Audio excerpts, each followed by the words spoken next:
Maka dalam Islam konsep sehat itu adalah iza sholaha sholaha jasad kullu wa iza fasadat fasada jasad kullu. Maka semua sehat. Kalau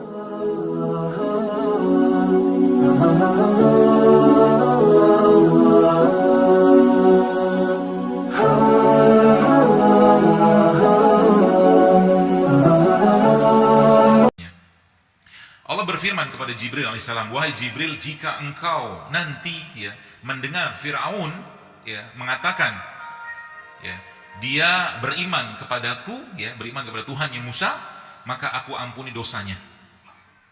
Kata Allah, Jibril nggak mau katanya gitu. Akhirnya Jibril menceritakan dalam sebuah riwayat, dalam sebuah hadis kepada Rasulullah SAW bahwa saat Fir'aun itu Bapak sekalian sedang ditenggelamkan Allah di Laut Merah, maka Allah Subhanahu wa taala atau Jibril sibuk memasukkan pasir ke dalam mulutnya Fir'aun. Supaya apa? Supaya Fir'aun tidak bisa mengucapkan kalimat itu. Supaya Fir'aun tidak bisa mengucapkan kalimat bahwa dia beriman kepada Tuhan yang Musa, sebab Jibril sangat tidak suka dengan manusia ini. Kenapa tidak suka? Karena manusia ini ngaku Tuhan. Tapi kuasanya Allah dan maha murahnya Allah, begitu besarnya dosa Fir'aun ini, Allah masih memberikan kesempatan kepada Fir'aun untuk bertobat. Maka ketika seseorang umur 70 tahun dan 69 tahun 363 hari dia melakukan maksiat, 69 tahun 363 hari dia bermaksiat kepada Allah, lalu 69 tahun 364 hari dia bertobat, taubatan nasuha, dan 69 tahun 365 hari tepat di usia 70 tahunnya Allah cabut nyawanya, maka Allah ampuni semua dosanya. Itu kasih sayang Allah. Maka jangan jadikan hidup kita ini hanya sekedar cuman main-main saja. Allah Subhanahu wa taala sudah jelaskan dalam Al-Qur'an bahwa kita ini diciptakan Allah untuk apa? Untuk ibadah. Wa ma khalaqtul jinna wal insa illa liya'budun, kata Allah. Tidak aku ciptakan manusia ini untuk ibadah. Ibadah itu butuh fisik. Ibadah itu butuh sehat. Tidak akan mungkin Allah nyuruh kita ibadah kalau kitanya sakit-sakitan. Tidak akan mungkin Allah nyuruh kita ibadah kalau seandainya tiap hari batuk pilek, demam segala macam. Tidak mungkin. Maka lagi-lagi mari kita luruskan niat kita untuk kita jadikan mulai hari ini niatan kita adalah menghabiskan menyelesaikan atau menjalani hari-hari sisa dari hidup kita untuk ibadah, benar-benar untuk ibadah. Supaya apa? Supaya hari kita penuh kebahagiaan. Kalau ada orang hidupnya nggak bahagia, mungkin ibadah dia dengan Allah atau hubungan dia sama Allah belum baik. Kalau orang hidupnya tidak bahagia, mungkin dia belum banyak berbuat kebaikan kepada orang lain. Kata kuncinya itu. Dia lebih sibuk dengan dirinya, dia lebih sibuk dengan keluhan-keluhannya. Maka juga sama dengan kesehatan. Kesehatan yang Allah berikan kepada kita semua, Bapak sekalian, harus menjadikan kita lebih taat kepada Allah Subhanahu wa taala. Sehat harus membuat kita lebih taat. Kalau nggak taat, mendingan sakit. Begitu. Sebab dengan sakit Allah gugurkan dosanya. Sering saya sampaikan, tidak ada gunanya Anda minum madu atau kita minum madu, infus water, minum kunyit, minum segala macam, tapi malam tidak bangun bertemu Allah. Tidak ada gunanya. Tidak ada gunanya kita hidup sehat, tapi satu lembar Quran pun tidak dibaca tiap hari. Tidak ada gunanya kita hidup sehat, dari zaman dulu sampai sekarang, urusan sama Allah gitu-gitu aja. Sholat duha nggak nambah-nambah, sholat rawatib nggak nambah-nambah, segitu-gitu aja. Sedangkan judulnya tadi adalah kesehatan yang didapatkan itu harus membuat kita jauh lebih taat. Kalau sudah taat, pasti sehat. Mukmin yang menjaga imannya pasti sehat. Dia tidak akan mau marah, dia tidak akan mau fitnah, dia tidak akan mau gibah. Orang-orang yang menjaga imannya pasti dia akan dalam kondisi sehat, pasti. Dia tidak akan mau makan berlebihan, pasti seperti itu. Kenapa? Kata kuncinya ada pada keimanan. Iman seseorang itu akan bermula dari kolbu yang sehat. Iman dan kolbu yang sehat. Kenapa banyak masalah zaman sekarang dalam sisi kesehatan kita, dalam kesehatan umat Islam? Karena banyak orang tidak mencintai iman dan hati atau kolbunya lebih baik daripada dia mencintai hal-hal yang lain. Seperti saya sampaikan bahwa sebenarnya kalau kita bicara tentang konsep kesehatan dalam Islam itu simple banget, simple dan sangat low budget. Kata kunci keduanya apa? Semua syariat dalam Islam menyehatkan. Semua syariat. Orang yang rutin bangun malam, orang yang rutin puasa, orang rutin sedekah, orang rutin umroh sekalian pasti sehat, nggak mungkin nggak. Gitu loh. Semua syariat menyehatkan, tapi kita tidak melakukannya untuk sehat karena kita melakukannya karena taat dan kewajiban kepada Allah. Sehat itu hanya sebuah efek dari ketaatan. Seperti itu. Kalau kita lihat sekalian, kita lihat bagaimana Rasulullah SAW mengajarkan kepada kita semua tentang konsep-konsep itu. Kalau Anda atau kita sekarang diberi pilihan untuk makan sama tidak makan, ya, maka saya yakin jawabannya adalah makan. Suka makan kan? Kalau kebanyakan makan apa yang terjadi?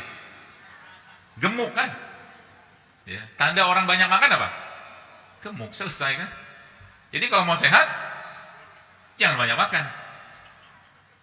Ya. Dan Nabi SAW sudah sampaikan 1400 tahun, aku melihat fenomena di kalangan umat, kata Rasulullah SAW, banyak dari mereka yang gemuk. Banyak orang gemuk zaman sekarang? Banyak. Kenapa gemuk? Banyak makan.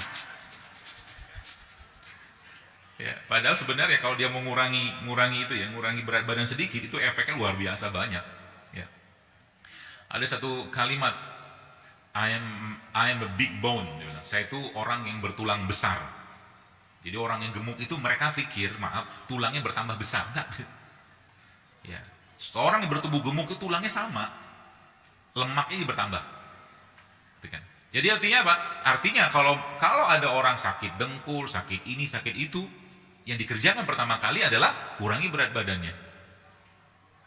Dan Nabi sudah mencontohkan bagaimana fisik Nabi yang sangat-sangat sempurna. Rasulullah kan six pack. Ya? Hadis yang menyebutkan bahwa perutnya Nabi itu seperti batu bersusun. Six pack. Kita one bag. Ya. Dan sudah jelaskan bahwa mukmin yang kuat lebih dicintai Allah. Ini gimana mau cerita jihad, bangun malam yang susah? Gimana mau cerita jihad, mau perang, kalau ada perang nanti samedi kita nggak tahu kan? Baca Quran aja susah. Kenapa bisa kayak begitu? Karena wallahu a'lam mungkin kebanyakan kerupuk. Mentalnya kerupuk. Karena makanan yang kita makan mempengaruhi perilaku. Sadar tidak sadar, behavior kita atau tingkah laku kita dipengaruhi oleh makanan yang kita makan.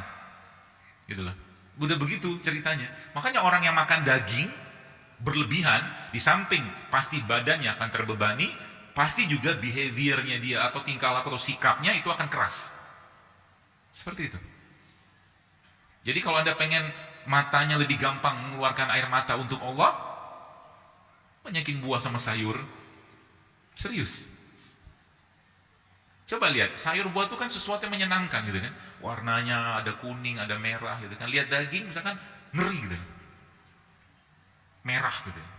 Beda, mata kita tuh menangkap sesuatu tuh. Jadi kalau Anda lihat misalkan, contoh aja misalkan kita bicara tentang apa namanya sayur buah, sayur buah seperti itu, kita merasa bahwa warna-warni itu tuh membuat mata kita tuh bahagianya luar biasa. Seneng gitu kan. Karena di situ ada antioksidannya, ada frekuensi warna dari daun atau dari daun nanti segala macam. Di situ ada kehidupan. Sadar atau tidak sadar, kalau kita lihat di situ ada kehidupan. Di dalam itu semua ada kehidupan. Kita lihat daun, kayak kan teman-teman lihat di depannya ada sayur apa?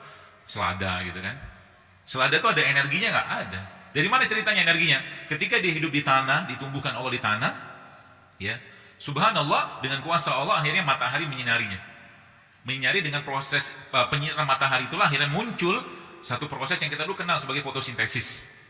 Muncul apa? Glukosa. Muncul apa? Oksigen. Kan gitu.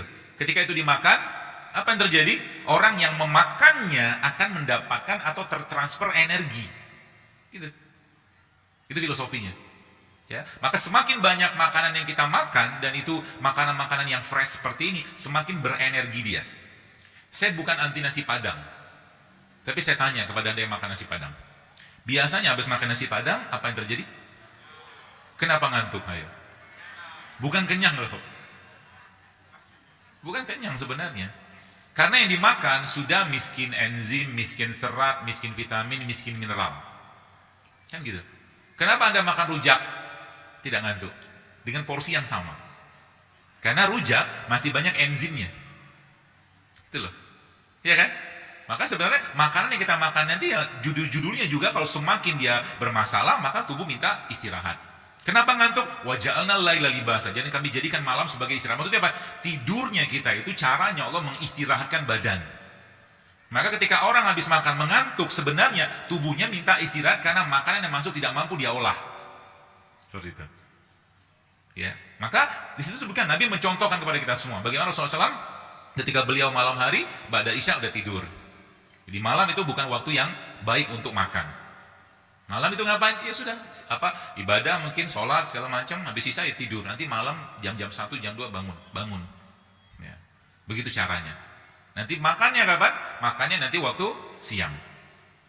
Sekali aja udah cukup. Kita tuh makan sekali sehari udah cukup sebenarnya. Asal berkualitas. Ya, ini kan biasanya kita makan terus-menerus kan? Apa yang terjadi?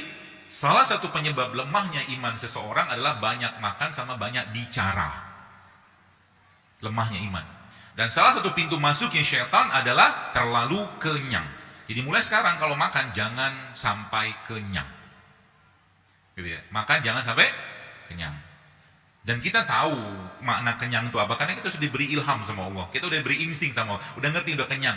Kecepatan makan mengunyah sudah menurun. Begitu ya. Itu tanda tubuh kita sudah capek sebenarnya. Ya.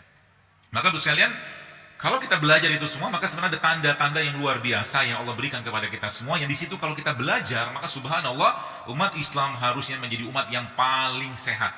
Kenapa? Baik, kita bahas.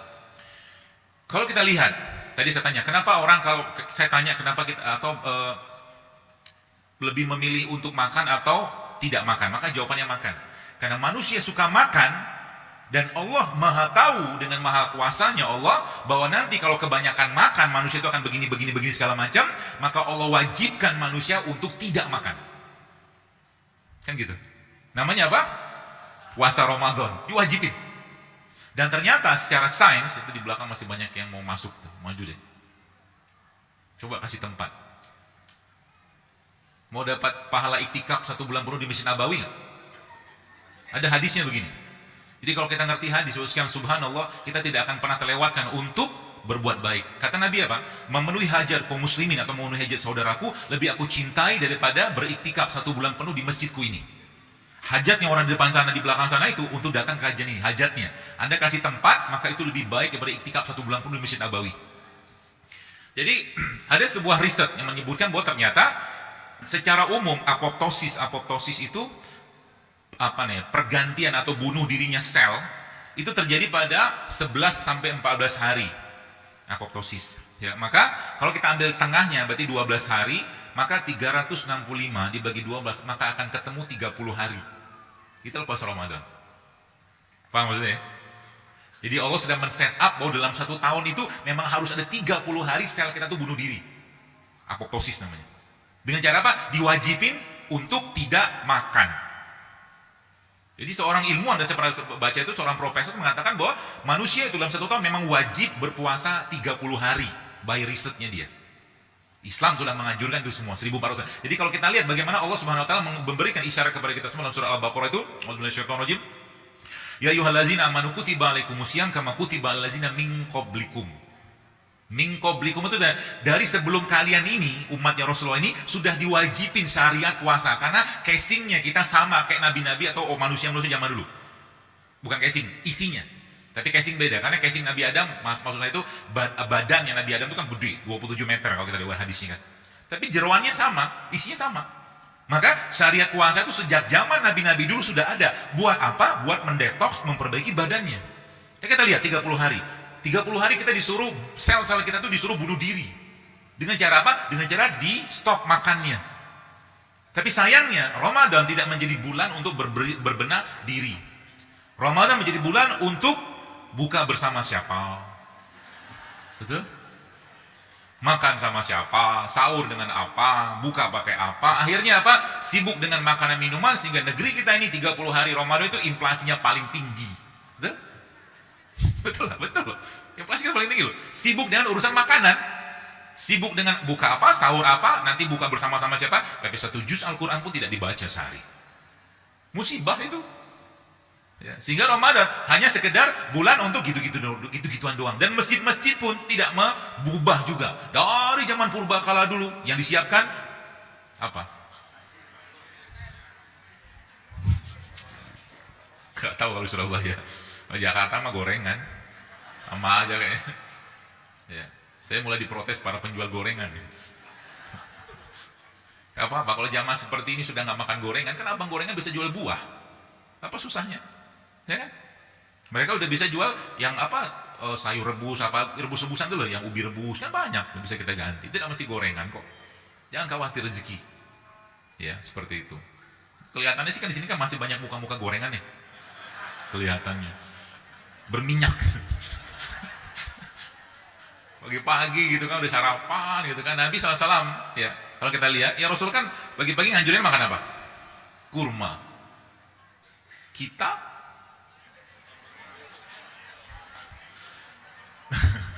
kata Nabi kan kalau berbuka lah, karena Rasul kan berbukanya dengan kurma basah, rutop. Kalau nggak ada rutop, tamar, kurma kering. Kalau nggak ada tamar, pakai air putih. Maka pagi-pagi itu jangan kasih minyak-minyakan masuk badan. Itu salah satu caranya. Ya. Jadi mulai sekarang diubah piringnya. Nanti siang ucapkan selamat tinggal dengan nasi putih. Berat dok, berat. Percayalah, Anda tetap akan hidup tanpa nasi. Emang kenapa dengan nasi? Baik, saya cerita ilmunya sedikit supaya Bapak paham. Ya. Gula yang masuk ke badan kita kalau nggak kepake diubah menjadi glikogen namanya. Glikogen ya. Glikogen kalau nggak kepake diubah lagi tubuh menjadi lemak. Nasi putih isinya apa? Gula. Kepake nggak? Tanda kita nggak kepake atau kebanyakan nasi putihnya apa? Pinter. Pegang aja pinggangnya. Kalau pinggangnya banyak lipetan, tidak laki, tidak perempuan, tanda kita banyak kelebihan energi nggak kepake. Gula masuk lagi. Sehingga apa? Gula nggak dipakai jadi glikogen, nggak dipakai jadi lemak. Jadi nasi itu bikin lemak badan kita, karena nggak kepake. Orang Padang zaman dulu juga makan nasi Padang. Tapi habis makan nasi Padang mereka ngapain? Bertani, berkebun, berladang. Kita handphone update status. Ya kan? Nggak gerak-gerak. Sehingga apa? Bertebaranlah lemak di mana-mana di badannya.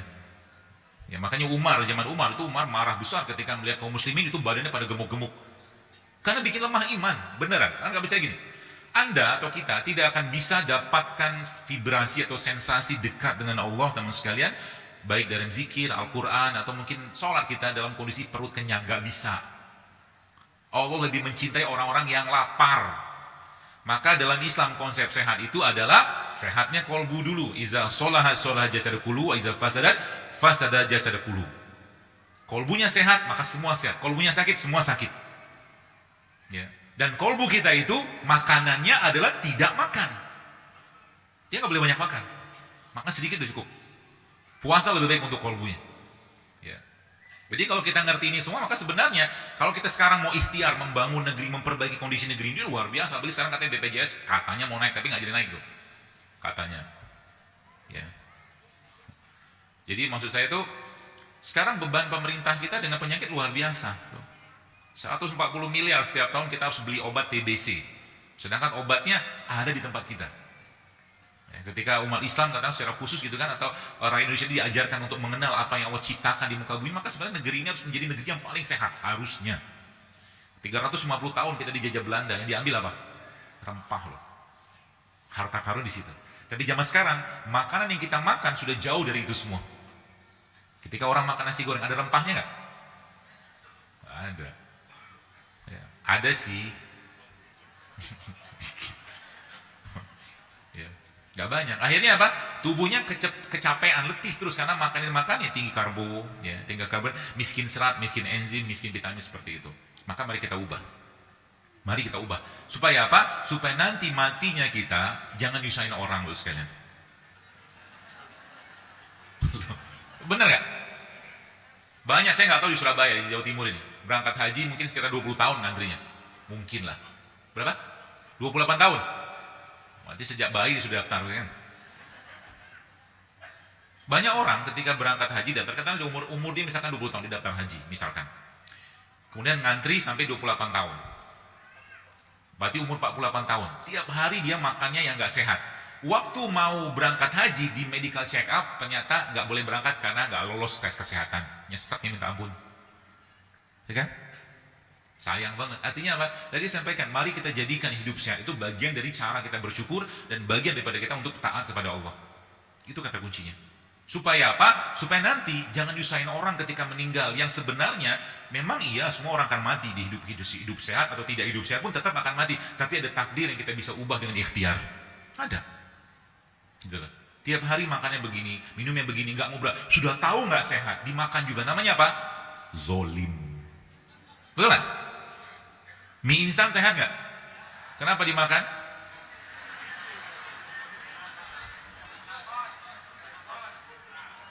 Anak kos. Anak kos itu paling gampang. Ada kemarin tanya ada satu kajian saya, ada orang mahasiswa tanya, dokter, kami ini anak kos, mahasiswa, bagaimana caranya itu tak hidup sehat? Oh, saya katakan gampang, sering-sering puasa. Ya kan? Nanti waktu iftornya cari masjid yang ngasih iftar, nggak keluar duit, modal kaki doang datang sana dapat kurma 7 butir, ya kan? Sering-sering puasa, zuhud, udah kurus gitu kan? Ya, jangan sampain badan. Bagi saya pesan-pesan kepada anda mahasiswa nih, bagi akhwat dan ikhwan di sini yang belum menikah, jangan nyampah. Sebab apa? Kalau anda nyampah, maka anda sedang mempersiapkan generasi yang gennya nanti rusak. Karena apa yang kita makan akan menjadi bagian dari gen kita. Hati-hati. Ya. Ketika dia bertemu ya nanti si suami atau calon pasangan tadi itu ketemu dan menikah dan ternyata gennya banyak yang protein-protein cacat di situ, maka pertama bisa jadi nauzubillah min dzalik anak pun akan cacat. Sekarang udah banyak case kayak begitu. Jadi satu butir kurma yang kita makan itu akan menjadi bagian dari gennya kita. Ya, ilmu ini dikenal sebagai ilmu namanya nutri epigenetik atau nutrigenomik gitu kan. Jadi gen-gen kita itu memang diciptakan atau di-create dari apa yang kita makan. Jadi kalau yang dimakan nggak sehat maka jadi bagian dari gen. Kalau semakin dia tidak sehat maka dia akan memberikan tanda. Dan tubuh kita itu sama sekali dia memberikan tanda kalau nggak sehat. Jadi tubuh kita itu memang memberikan signs kalau nggak sehat. Ya. Sebagaimana mobil kalau dia bermasalah maka dia juga ngasih tanda. Ya, tanda-tanda kepada kita bahwa dia sedang minta diperbaiki gitu kan, minta diperbaiki. Banyak atau adakah tanda-tandanya? Banyak. Ya. Contohnya apa? Mari kita lihat.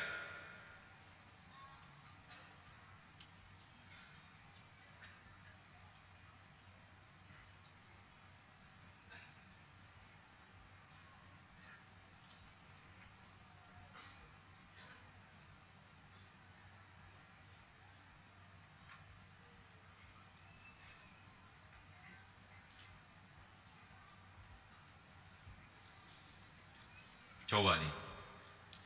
Kalau banyak pertanyaan yang saya tanyakan ini sering atau mungkin membuat atau Anda menjawabnya iya, maka tubuh kita banyak masalah. Contoh, sering sakit kepala, sering pilek, susah buang air besar, jarang buang air besar, sering diare, mata hidung gatal atau berair, sering alergi, hidung sering tersumbat, perutnya terasa begah atau penuh, kemudian berat badan bertambah dan tidak pernah turun dengan diet olahraga.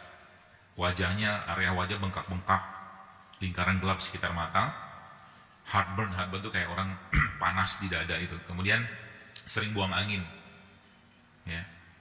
Kemudian napas dan tubuhnya bau, ya. Kemudian nih tiba-tiba ada keinginan makan makanan produk-produk yang mengandung gula, tepung, atau bahan-bahan penyedap lainnya. Ada orang yang begitu, banyak kan?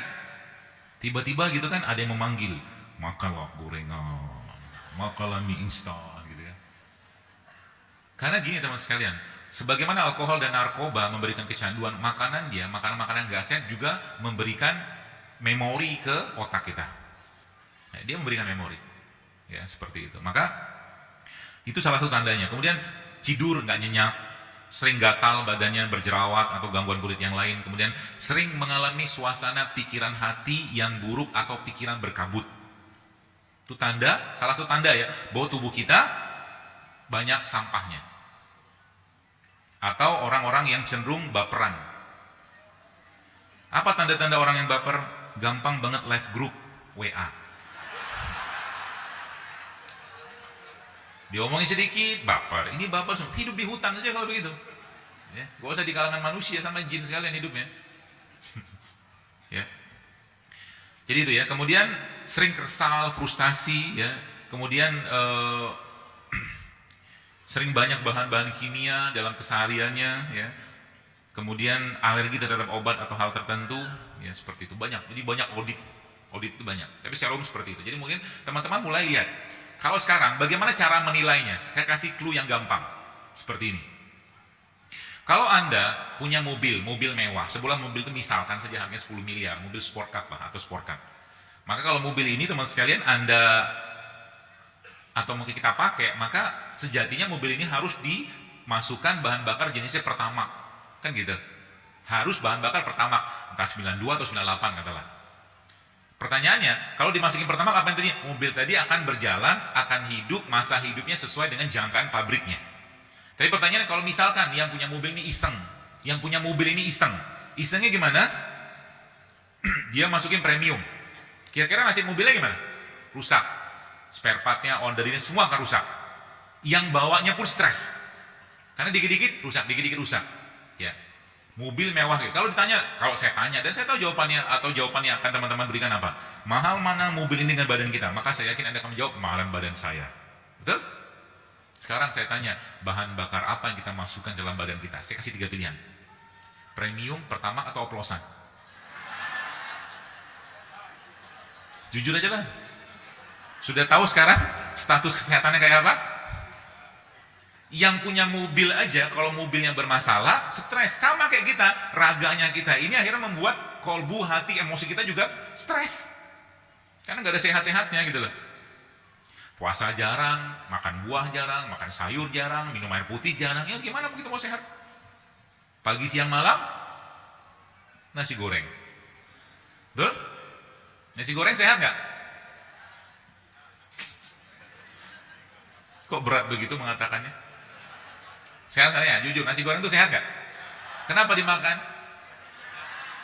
Sudah tahu nggak sehat, dimakan namanya apa? Zolim. Ya, bahasanya apa? Dablek itu kasar lah. Ya. Zolim, ya, biar keren sedikit zolim. Ya. Jadi mari kita, lagi-lagi saya sampaikan, mari kita niatkan hari ini untuk kita mencintai badan kita ini sebagai badan yang sempurna yang Allah berikan. Jangan lagi dizolimi, jangan lagi dimasukin yang nggak benar. Sekarang saya mau tanya, Bapak Ibu mau berubah nggak untuk hidup sehat mulai sekarang? Saya tanya sekali lagi, mau berubah nggak hidup sehat?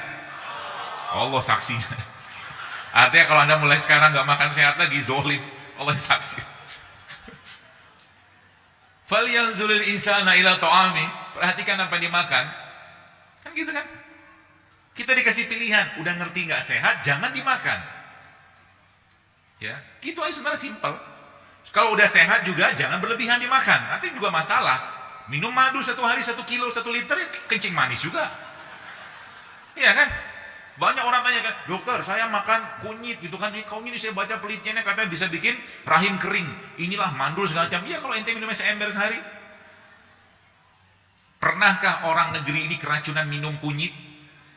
Ada? Gak ada. Orang tua kita, nenek moyang kita zaman dulu ya jamu, anteng-anteng aja mereka. Gigi masih oke, uban tak banyak. Kita baru 30 tahun udah ubanan. Uban itu kan ada oksidasi. Maka Rasulullah SAW ketika beliau meninggal, ubannya kan cuma 3.